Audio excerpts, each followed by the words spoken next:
Todo pronto para este comienzo de la tertulia en este miércoles 5 de octubre de 2022. Estamos con Patricia González. ¿Cómo andas, Pata? Buen día. ¿Todo Gusto. bien? Juan Pedro Mir, ¿cómo estás, Juan Pedro? ¿Todo bien? Buenos días, muy bien, muy bien. Desiree Pagliarini, ¿cómo estás, Desiree? Genial. Bienvenida. Muy bien, gracias. Y Agustín Iturralde. Agustín, ¿todo bien? Buenos días, Robina. Un gusto estar por acá. Bueno, vamos al primero de los temas. La mesa de la Asamblea Técnico-Docente de Primaria anunció que dejará de participar en el diseño de los nuevos programas de estudio previstos en el Plan de Transformación Educativa que impulsa el gobierno, ya que entiende que la reforma se está realizando a espaldas de los docentes. En una resolución firmada el lunes, se afirma que la ATD de primaria no ha tenido una participación real. No ha sido parte de la transformación curricular ni en la elaboración de documentos, como lo han sido el marco curricular nacional, las progresiones de aprendizaje, perfiles de aprendizajes y de tramos, y el plan de educación básica integrada que, entre otros cambios, extiende la enseñanza básica hasta 9º grado.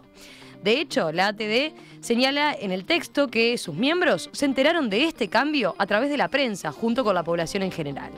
En la resolución, la mesa de la ATD de primaria pide la convocatoria a un congreso de la educación para abordar el plan de transformación curricular.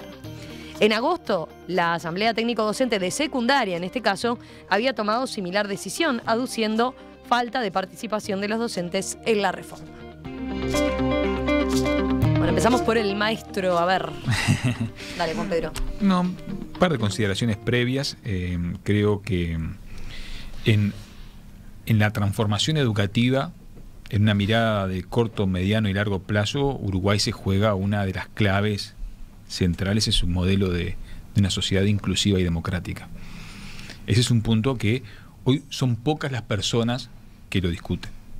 De todo el espectro político, social, hoy no se discute que la educación tiene que transformarse para que el viejo proyecto de integración social que viene del siglo XIX pueda continuar, ¿no?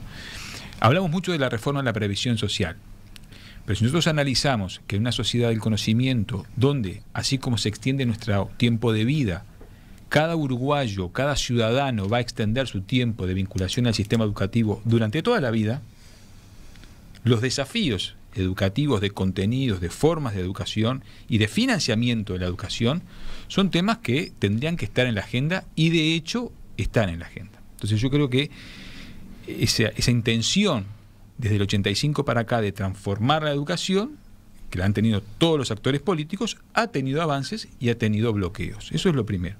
Lo segundo es que en esos bloqueos y en esos avances, como en cualquier proceso de transformación social, mientras más actores sumes, más necesariamente más procesos de negociación y más procesos de mediación de los objetivos que se traza cualquier institución o cualquier partido político encuentra, porque mientras más gente pongas en la mesa, más tenés que negociar. Entonces, estamos en un problema. La pregunta es cómo lo resolvemos. Entonces, yo creo que acá hay una debilidad, creo que en este contexto hay una debilidad estructural del sistema político para asumir, pero no por mala voluntad, no es un tema de voluntad, no es un tema de mala... tampoco es un tema de, como decían los viejos autores en la década del 70, ¿no? de que hay aparatos ideológicos que tratan de la explotación o como se hacen algunos planteos, desde mi punto de vista equivocados, que lo que hay es una intención de abaratar la mano de obra y de explotar. O de entregar la educación a los organismos multilaterales de crédito, son planteos verdaderamente bastante, si se me permite el adjetivo, trasnochados. No tienen evidencia empírica, no tienen evidencia empírica, no tienen evidencia política, no hay, lo que hay es una ensalada ideológica que afirma conceptos debatibles totalmente. Pero el problema es cómo en este proceso de transformación se integran los distintos actores. Hoy tenemos que una ATD o la mesa permanente de una ATD, que es un organismo, que es un órgano creado en el año 89, fruto de una de la huelga más importante de docentes después del periodo democrático, ¿no? Ahí surge la ATD, por una acuerdo, la implanta el gobierno de la calle, del primer Lacalle, y son un órgano muy importante. Las ATD son un órgano muy importante en un sistema educativo. Eso te iba a preguntar, desde la práctica docente, a ver, tienen un rol relevante entonces en este tipo, por ejemplo, en esto, ¿entendés que deberían tener parte? No puede haber transformación educativa, no puede haber política educativa sin... Salgamos de la educación. Pensamos, por ejemplo, en el mundo médico o en el mundo... en cualquier campo profesional, donde el centro es el contacto con el otro. Entonces, si esa persona no está involucrada en ese proceso, es complejo que se generen cambios. Entonces, la participación docente y la construcción de la profesión docente encuentra en las asambleas técnico-docentes un escenario que es democrático, legal y privilegiado. Por lo tanto, es fundamental que las ATD se sientan, que haya un diálogo, un buen diálogo con los órganos de gobierno. No va a haber transformación, no hay posibilidad de transformación sin las ATD. Tampoco eso quiere decir que porque estén las ATD de por sí la transformación se genere. Porque, por ejemplo, yo tomo la experiencia de los gobiernos anteriores donde las ATD tuvieron una decisión central, fue parte de los procesos de bloqueo de transformación, porque todos somos conservadores. Entonces, acá hay un proceso donde uno, y yo ya cierro, creo que hay la necesidad de pensar una mirada a corto, donde es necesario que las ATD de primaria, de secundaria, sentarse en la mesa para poder seguir participando. Es muy importante que ahí haya una actividad negociada entre el gobierno y los representantes docentes, pero agrandemos la mirada también a mediano plazo y largo plazo. Yo creo que ese es un punto central. A ver, es difícil hablar de un tema en una mesa donde es tan dispar la profundidad con la que manejamos el tema, como es el caso claramente de Juan Pedro, que trabaja la educación, ha estudiado la educación, ha dedicado mucho tiempo, energía de su vida a esto, ¿no? Pero yo cuando leía la noticia y haciendo un esfuerzo como por acercarme al tema puntualmente de las ATD, porque hay un tema más grande, ¿no? Que es como cómo vienen las resistencias a la transformación educativa, hasta el tema de la huelga, que a mí creo que es un capítulo aparte, que lo voy a dejar para la segunda intervención. Me da dos sentimientos encontrados el episodio. Uno, la verdad leí algunas de las cosas, de los argumentos que se esbozaban para oponerse. Leo una cosa muy cortita. En un comunicado que emitieron hace unas semanas, decía una de las notas de prensa que nos acercó la producción, dice que el proceso reformista acumulativo que se viene registrando de hace más de una década y que pretende que la educación tenga una concepción neoliberal, instrumental y utilitarista. Una cosa, yo ni siquiera trasnochada. Pero ojo, eso lo dice la ATD. No, esto es uno de los... no sé que no es una postura de... Es una de las agrupaciones de secundaria. Exactamente, una de las agrupaciones de secundaria. Mayoritaria, ¿no? La verdad que me cuesta conciliar con este tipo de posturas y me cuesta, voy a ser muy honesto en esto, ¿qué transformación, qué discusión se puede tener con miradas que se cierran a este nivel? ¿Qué se puede discutir con alguien cuando uno mira la crítica permanente, sobre todo el tema del mundo del trabajo? No están obsesionados cuando uno mira y varios más que han salido con que quieren preparar a los ciudadanos, a los jóvenes para el trabajo. Todas las encuestas que se han hecho sobre las opiniones de los jóvenes y de las familias sobre qué quieren de la educación, lo primero que aparece, es estar un poquito mejor preparados para el trabajo. Y acá cualquier acercamiento, nombrar la palabra empleo, aparece y le pone las garras de punta. Y eso la uno, yo ni siquiera creo que es una transformación educativa del servicio del mundo del trabajo, ni muchísimo menos. Entonces, no tengo dudas cuando leo de un lado y del otro, digamos, lo que se propone y este tipo de cuestiones, que la transformación educativa es pertinente, es imprescindible, todo lo que dice Juan Pedro, que no quiero profundizar. Ahora, ¿cuál está el lado que me encuentro? Hay capacidad de bloqueo en este país. Y el pudor que me da, el miedo que me da todo esto es, bueno, obviamente, ¿cómo se va a llevar adelante esta transformación con este nivel de resistencia a docentes? Y bueno, ¿es posible? Juan Pedro ya dio su opinión muy clara. ¿Es posible avanzar con esto, más allá de que tengan o no tengan razón, con este nivel de resistencias, con esta poca nivel de inclusión y de participación? Bueno, la verdad, ahí es el tema que me da. Sobre la comparación que hacía Juan Pedro sobre la reforma educativa y la reforma de la seguridad social, me parece bien interesante, porque son como las dos cosas que están en la mesa, pero que las urgencias son bien distintas. La seguridad social en este país, dentro de todo, funciona bien.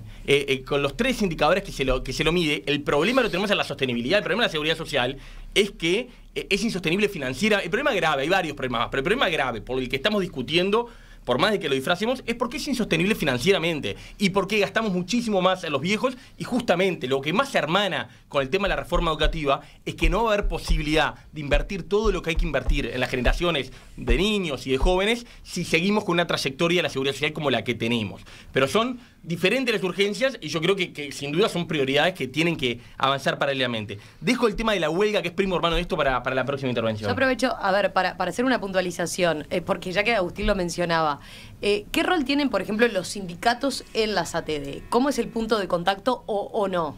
Estamos hablando de esto en un ámbito más claramente técnico, ¿no? Pero no sé cómo se da en el día a día la participación y el grado de desarrollo. Son espacios diferentes, pero indudablemente hay vínculos personales e ideológicos, ¿no? Por ejemplo, en el caso de magisterio, la ATD de primaria, la lista de ATD primaria fue elaborada en el marco de la Asociación de Maestros del Uruguay. O sea, hay un vínculo, pero son órganos independientes. Si yo tiro de la cuerda, también hay vínculos políticos partidarios, ¿no? Porque en este país somos pocos y nos conocemos todos. Entonces, ahí se juega. No hay nadie independiente, ¿no? La independencia no existe. Lo que sí puede haber son marcos de institucionalidad. La ATD no depende directamente pero hay algo que es importante. Las ATD gozan, sí, de una cierta independencia y gozan de una autonomía. Pues nosotros miramos todo montevideanamente. Y sin embargo es una usina de construcción territorial en todo el país que necesita ponerse como mirada estratégica de desarrollo y de profundización, me parece. Bueno, ya hemos hablado de esto en algún momento, como más en lo general, de cómo se construye o cómo se discute una transformación educativa, ¿no? En algún momento creo que la pregunta era, ¿se puede hacer un cambio en la política educativa sin acuerdo con los docentes? Creo que la mesa era bastante parecida a la que estamos hoy. Así que creo que estamos acumulando a partir de lo mismo. El gobierno no ha cambiado mucho su postura, ¿no? En relación a cómo se construye una transformación educativa, que eso es lo que me parece un poco más preocupante. Un poco en relación a lo que decía Juan Pedro y también a lo que dice Agustín, no sé si es difícil discutir, pero lo que está bueno es que tenemos puntos de vista distintos, ¿no? Yo no puedo hablar en concreto ni de la currícula, ni de otras cosas que se están discutiendo, que además me parecen discusiones por demás interesantes, pero no todos tenemos los elementos para dar esa discusión, pero sí tenemos elementos para dar una discusión sobre la educación del país. O sea, y eso sí tenemos que poder como diferenciar entre, bueno, yo no me puedo meter en esto que en lo concreto no lo sé, pero están discutiendo el modelo educativo nacional. Entonces sobre eso sí quiero discutir o por lo menos pensar en cómo se hace y cómo se construye. Y ahí me parece, hay un problema central y lo voy a atar con un tema que no tiene nada que ver, pero para mí tiene todo que ver, que tiene que ver con esta discusión que se está dando en relación a la soya. Es una postura del gobierno. Es una postura de las transformaciones y de los cambios, de yo propongo el cambio, lo impongo, lo llevo adelante, y en realidad el argumento es, bueno, esto había que cambiarlo, estamos todos de acuerdo en que hay que cambiarlo, siempre va a haber resistencias, hay gente que se resiste porque hay gente que se resiste a los cambios, entonces nosotros vamos adelante porque hay gente que se resiste a los cambios. Pero eso tiene límites. ¿Quién es la gente que se resiste a los cambios? ¿No? Porque me parece que esto muestra de alguna manera que el actor central de la educación son los docentes. O sea, uno no puede... Primero porque yo lo planteaba en ese momento de, si vos crees que vas a cambiar todo con los docentes en contra, quiero decirte que no te va a salir, primero, porque los docentes son los que están en el aula. O sea, la persona que está dentro del aula con los estudiantes es el docente. Entonces, como el otro día me decía una compañera que es profesora, me decía, bueno, yo le voy a poner mi impronta. O sea, yo le voy a poner mi impronta y bueno, yo tengo un programa acá, una currícula, y después los docentes harán con ese programa lo que puedan hacer adentro del aula. Entonces, es mejor con los docentes que con los docentes en contra. ¿Se puede hacer en un año una discusión de este tipo y sacar algo en limpio? Bueno, yo estoy un poco en contra de esta idea de la reforma, como la reforma del Estado, la reforma educativa, la reforma... Bueno, no sé si es así como funciona. Creo que hay transformación, ¿no? Porque entiende que es una cosa que tiene que estar permanentemente pero utilizan transformación en el medio. Mirá, estamos en el proceso de rendición de cuentas. Agustín lo trajo ahí por abajo. Se inicia la huelga de la Universidad de la República. Hay una discusión en relación al presupuesto. Estás en un momento político bastante complejo en relación a la educación y el modelo educativo. Y lo último que voy a decir es, escuchando a, no me acuerdo cómo se llama, Aristimuño, ¿no? La nota que le hicieron acá, creo que hace 3 semanas, Sí, por ahí. por ahí. Ahí va, fue un día que tuvimos, además, mesa y la encontramos. En el fondo, los planteos sobre el juicio crítico, sobre las transformaciones en relación a la ciencia, no estamos tan en desacuerdo. Yo eso lo quiero decir, o sea, no es que yo como una persona de izquierda no estoy en desacuerdo con que hay que promover que los chiquilines tengan juicio crítico y con un montón de cosas que están en la orientación. La discusión es sobre la forma. Y la forma hace la cosa. O sea, ¿cómo vos impones? Vos podés tener, por ejemplo, la reducción de las horas de arte. Acá, en este espacio que tiene el Arte U y que promueve... Nosotros de verdad creemos que los chiquilines tienen que tener menos arte y tener más matemática. No sé, quiero pensar en discutir ese tipo de cosas que no es sobre la currícula en concreto y no es tipo, son liberales al servicio de no sé qué, por más que yo de algunos lo pueda creer, no de todos, no lo creo como en general, pero creo que hay gente que piensa eso. Pero ¿cómo empezamos a discutir un poco la sustancia de qué tipo de educación queremos? Y lo último que digo es, me parece que las madres, los padres, las personas que estamos vinculados a la educación de alguna... Todos tenemos un vínculo con la educación. Eso es lo otro que tiene una dimensión importante. De una manera o de otra, todos estamos vinculados a las comunidades educativas. Bueno, ¿de qué manera podemos saber o tener mejores elementos? Porque creo que los elementos que hay no son del todo buenos, sobre cuáles son las transformaciones, cuáles son los cambios y qué va a implicar concretamente. Deciré. Bueno, es un tema bastante complejo porque además creo que el contexto no ayudó, el contexto en el sentido de que se mezcló también con el presupuesto, se mezcló con la discusión que se está dando a nivel de universidades, etcétera. Entonces ahí me parece que se genera una ebullición de manija constante entre distintos actores de una temática que en términos amplios va por el mismo camino, ¿no? Que es la educación del país.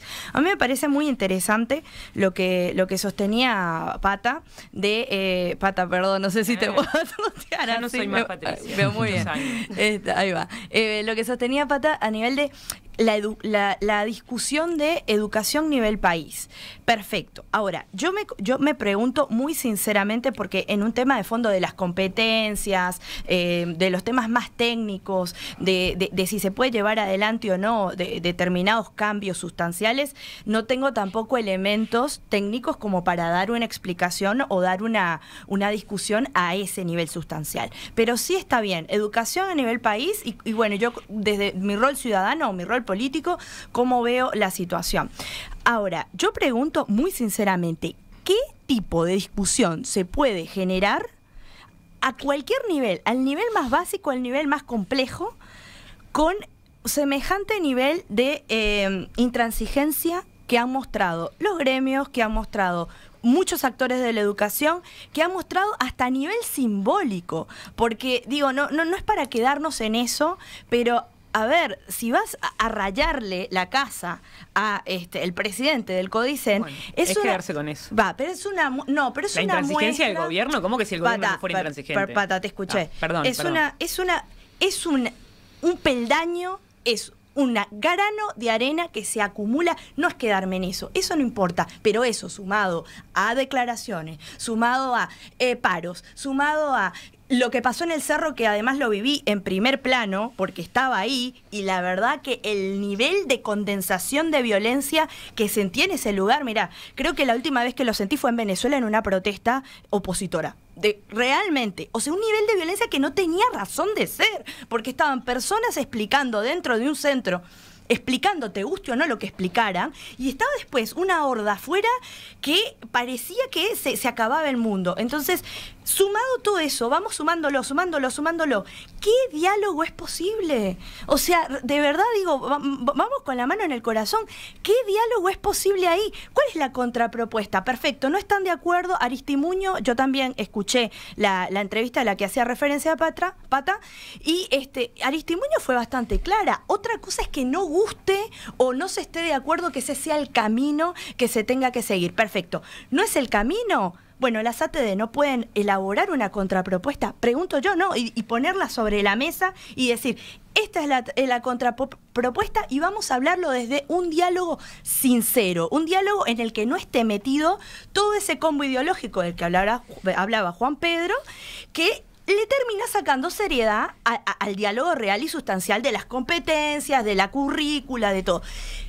No puede haber algunos representantes que estén dispuestos a dejar de lado los descalificativos, las agresiones, la sustancia ideológica para decir me inmolo a favor de la educación de este país y me pongo a disposición de un diálogo fluido. Eso es lo que a mí me preocupa, que yo no estoy viendo, porque yo a ver, acá no es buenos y malos, no digo, ay, lo que están haciendo sobre la transformación educativa está todo perfecto, nadie lo sabe, porque en realidad se va a tener que empezar a medir con el paso del tiempo. Lo que yo digo es, de un lado hay una mirada de cómo se tiene que transformar la educación educativa. Si los docentes, las ATD en concreto, no están de acuerdo, bueno, muestren la otra mirada, pero muéstrenlo con humildad, porque sin humildad no hay ningún diálogo que se pueda establecer a ningún nivel. Juan Pedro, volvemos a vos. Bueno, a ver, podés tomar lo que decía Desiree recién, ¿no? ¿Cómo lo ves? Mirá, sí, yo... Esa posibilidad de que haya algún representante que cruce la cancha. Creo que diga, bueno, todos tienen que cruzar la cancha. Creo que hay que... Yo traté de plantearlo en la primera parte de la exposición. Creo que necesariamente hay que hacer una mesa de trabajo y de diálogo donde porque a nivel país hay acuerdos. Y yo pido disculpas porque siempre digo lo mismo, ¿no? Hay acuerdos a nivel país que en Uruguay son capital de todos. No estamos en Irán, ¿no? Entonces, hay aspectos que atraviesan, que la educación tiene que ser, que la educación pública implica la laicidad, que implica mayor gasto, que implica... creo que hay acuerdos generales sobre el tema, la profesionalización docente. Nadie puede discutir eso. Y yo lo que sí podía contrastar con Desiree, que no hay que tenerle miedo al debate ideológico. Lo que pasa es que no podemos habilitar a que el debate ideológico sea ganado por los extremos irracionales. Pero son los que hacen más ruido. Claro, entonces hay un compromiso ciudadano. No, el resto tienen micrófono... Bueno, perdón. No, porque la mayoría son 60.000 docentes. Los 60.000 docentes no fueron los que fueron al cerro. Son los que están ahora sosteniendo las escuelas, los jardines, los liceos, y donde creo que las asambleas técnicas docentes son el mecanismo por el cual esos docentes se expresan. Yo por eso te hacía la pregunta hoy temprano, claro. Por eso preguntaba lo de los sindicatos, porque está claro, y todos sabemos, cuando los docentes, por ejemplo, los maestros tienen un día... Asamblea técnico-docente. Ahí debaten todos los maestros de determinada escuela. Claro. ¿No? Y ahí... Los maestros, los profesores de formación docente, los profesores de secundaria, de UTU, o sea, son instituciones que ya tienen una tradición que me parece que es central, la escucha y la construcción plural a partir de ahí. Y tiene que haber intencionalidad de los dos actores, ¿no? Yo creo que el gobierno también tiene que...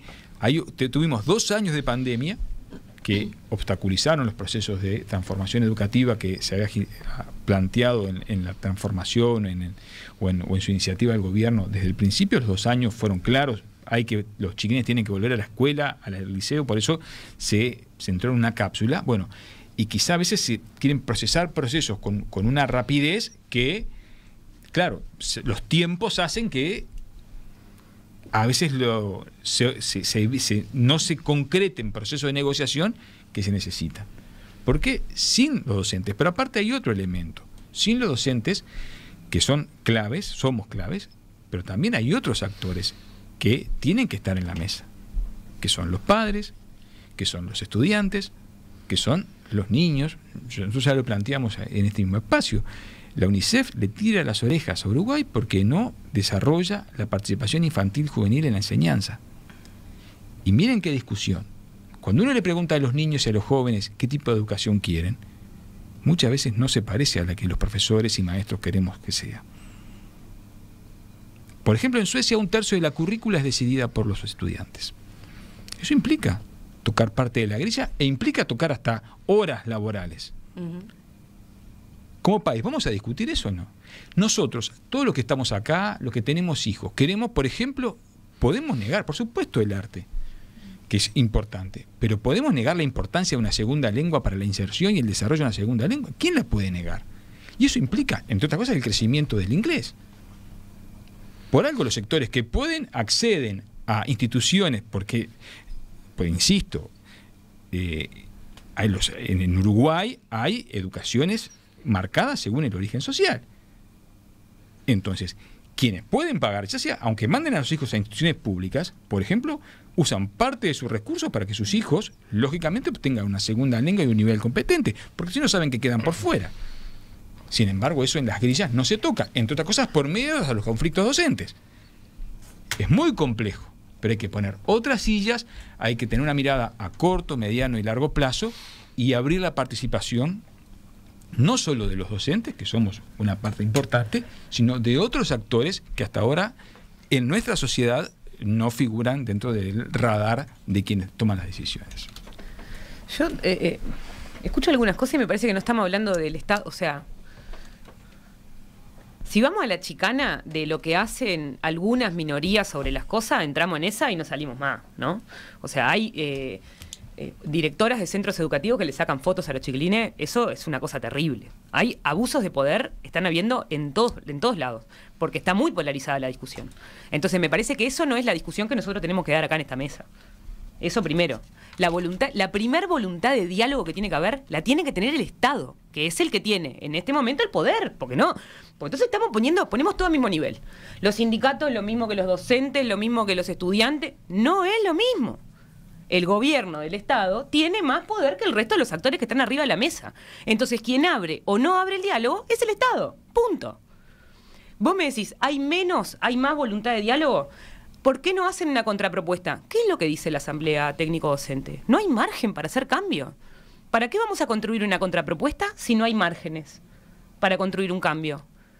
No, ese es el planteo que está de fondo. Vos venís a decirme si estás de acuerdo o no estás de acuerdo con esto, y yo voy a cambiar lo que a mí me parezca sin negociar. Ese es el punto. Y la negociación, vos decís, bueno, está embarrada la cancha, en este punto no se puede negociar. No sean malos. No sean malos. O sea, hay gente que tiene el poder del Estado que tiene que tener capacidad de negociación. Y si la gente que está llevando adelante la transformación educativa no tiene capacidad de negociar, hay que hacerse preguntas, pero se las tiene que hacer el gobierno. No podemos estar, y por eso traje hoy lo de las ollas, porque están haciendo una estrategia de comunicación que es terrible de culpar a los otros. La culpa es de los que llevan adelante las ollas que no saben cuántas porciones tienen y cuáles están abiertas. La culpa es de los docentes que no logran hacer y plantear de buena manera, porque además vos me llevás puesto a hacer lo planteo que querés y yo todavía tengo que venir a decir las cosas de buena manera. Es como, estamos en un formato de sinsentido. Si el gobierno, ¿cuál es la humildad que plantea el gobierno? ¿Cuál es la voluntad de diálogo que tiene el gobierno? Porque estamos analizando todos los otros actores, pero el que tiene el poder mayoritario, porque el que en definitiva va a imponer su punto de vista, ¿qué es lo que está haciendo? Está imponiendo un punto de vista. ¿Vos estás de acuerdo, no estás de acuerdo, te parece bien? Eso es lo que está pasando. No hay duda de eso. Trajeron un documentito y eso es lo que se va a aprobar. Punto. Entonces, me parece que al final del final, la discusión es ideológica. Y la discusión de forma también es una discusión ideológica. Y no es yo no creo que la discusión ideológica sea barata. He defendido acá la ideología muchísimo, todas las veces. Defiendo que hay posicionamientos ideológicos. Sí, y tenemos posturas ideológicas que por ahí sean contrapuestas en un montón de cosas. Pero lo que estamos discutiendo acá es la falta de responsabilidad del gobierno en la ejecución de las políticas. En esta y en todas las políticas que se están llevando adelante. Yo creo que estamos discutiendo otras cosas. Es verdad, claramente no son iguales el gobierno y los sindicatos de la enseñanza. Por varias de las cosas que decía Patricia, pero principalmente porque hay un gobierno que se fue electo democráticamente, que tiene un programa de transformación educativa legítimamente votado, rebotado en el referéndum de la LUC, y, o sea, no es, así como no es un pie de igualdad, no tiene las mismas responsabilidades. Rebotado con V y no con B. Es votado con V y no con B, y no con B larga, así como no tiene la misma responsabilidad en el diálogo, y es mano el gobierno. Tampoco es que vale todo lo mismo. Vamos a decir las cosas por su nombre, porque si no parece que claramente no vale todo lo mismo. Hay una mayoría parlamentaria y hay un proyecto de transformación educativa que estuvo enumerado y que además fue sometido buena parte de eso a referéndum. Entonces, acá yo creo que lo que está pasando es que claramente en la resistencia a la reforma es justo lo que dice Patricia, no es que es todo lo mismo lo que hay ahí adentro, claramente no es todo lo mismo. Yo creo que hay una buena parte.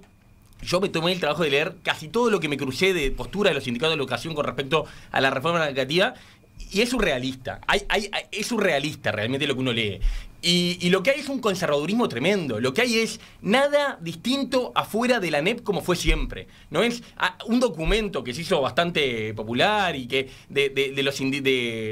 no me acuerdo el nombre, lo cito si alguien tiene interés, pero que no recuerdo el nombre rápido, se la tiraba contra el INED y contra el Plan Ceibal. O sea, instrumentos de política pública públicos decían que eran experimentos para pensar avanzar sobre la privatización de la educación, ni que hablar sobre las iniciativas de liceos privados o gratuitos, ¿no? Todo lo que es distinto a ANEP, como yo siempre, es resistencia. Eso es una parte. ¿Y qué es lo que hay? Otra gente, yo me quedé con esto que decía Patricia, no estamos tan en desacuerdo. Bueno, otra gente que en realidad no tiene, yo creo que esta reforma, nada de lo que le perdón, ni es neoliberal, sabe perfectamente que no hay nada tan que le trastoque ningún valor ni tradición republicana, laica de este país, pero que la acumulación política partidaria lleva a aglutinar.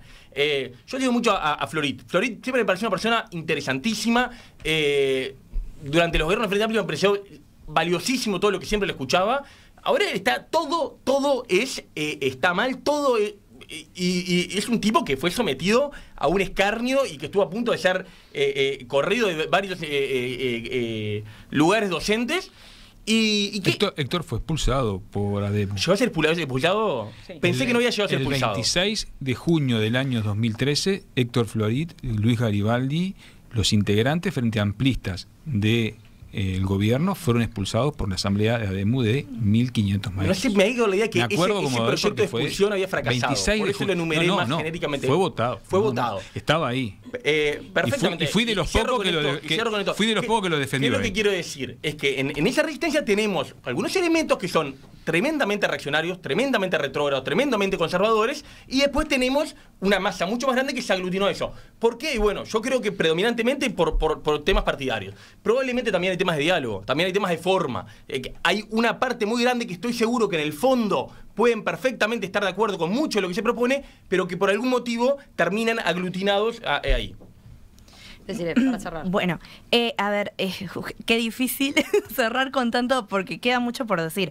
Pero hablar de un documento que se entregue y ya está, digo, la gente que nos está escuchando pensará que Aristimuño con otros dos se cerraron en un cuarto a entregar el documento. Y nada más lejos de la realidad, se armaron comisiones con docentes para armar este documento. O sea, de hecho, las ATD fueron invitadas a participar. Participaron, bueno, ahora se retiraron. Pero hay una inclusión. O sea, que no sea de...